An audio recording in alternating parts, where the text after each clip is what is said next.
Let's have a look at how we can make lunges feel a little bit more comfortable and get a bit more out of them.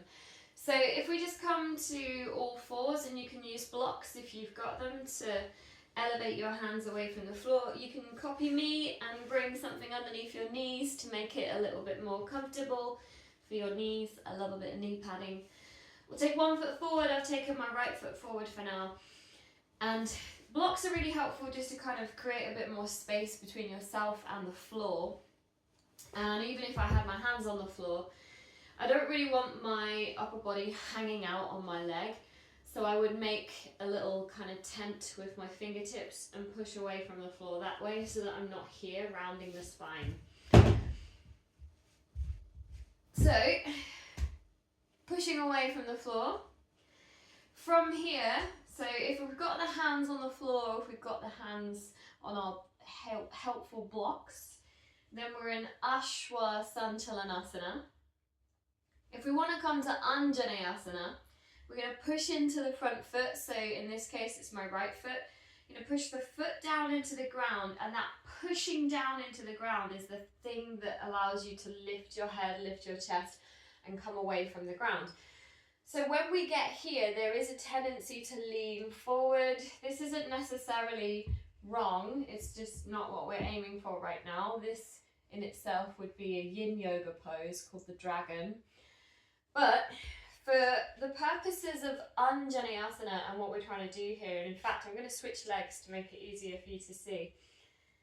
When we come to Anjanaeasana, we really want to be stretching the hip flexors on the back leg and getting a more neutral pelvis so that that can happen, and then strengthening the hamstrings on the front leg. And then when we switch sides, we get the strengthening of those muscles and the stretching of those muscles, vice versa. So your front foot, this is my left foot, pressing that down into the ground without moving the foot, energetically draw it back as if you're trying to drag that foot along the ground, but it doesn't move. What that will do is activate your hamstring muscles. So if you let that relax, press the foot down into the ground and then draw that foot backward in space, you should feel underneath your thigh your hamstring muscles switching on. And then from here, in class I talk about pubic bone to belly button. So we're trying to bring the pubic symphysis, the pubic bone, up towards your belly button. Now that won't physically happen, but the act of trying to make it happen will engage the lowest part of your rectus abdominis muscle. So your rectus abdominis is 8 muscles or 4 pairs of muscles. So when you think 6-pack, it's actually an 8-pack. And the muscles below your belly button and down to your pubic symphysis, these are kind of hard to get to and they get missed quite a lot, which is why people refer to a 6-pack. So this is like your forgotten abdominal muscles. We're going to draw pubic bone to belly button. What that will do is engage the lowest rectus abdominis muscle and take your pelvis into a more neutral position. So this is our anterior tilt. Pelvis is dipping forward, or the bowl of the pelvis is dipping forward. And we're going to bring that into a more neutral position. Automatically, although it may not happen, but hopefully automatically your glutes should switch on. Now your gluteus maximus, or your butt cheek, is your biggest muscle in your body. So when we draw pubic bone to belly button, this should switch on. If it doesn't, give your butt cheek a little squeeze, and then that should activate it. So once your glute max is on, this is where all your balance comes from. So you can do things like reach your arm up or come into a twist or whatever you're doing next in your lunge. This muscle needs to be on to facilitate that.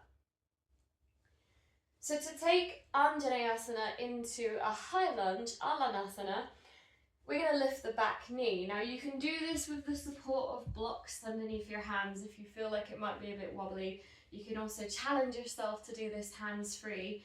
But we're going to curl the back toes under, press into that front foot and then lift the back knee.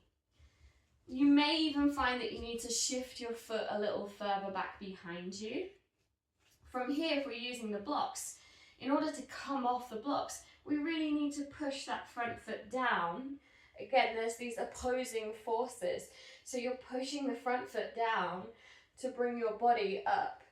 Once we're up here in a high lunge, we want to bend the back knee. So soften and bend that back knee.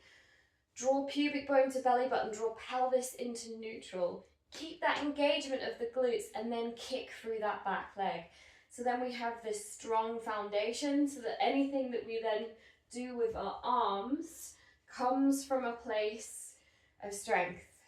Yeah, the legs we're not gonna topple over because we have this strong foundation and we're still pushing the front foot down, drawing it back, hamstrings, and now pressing into the toes behind us.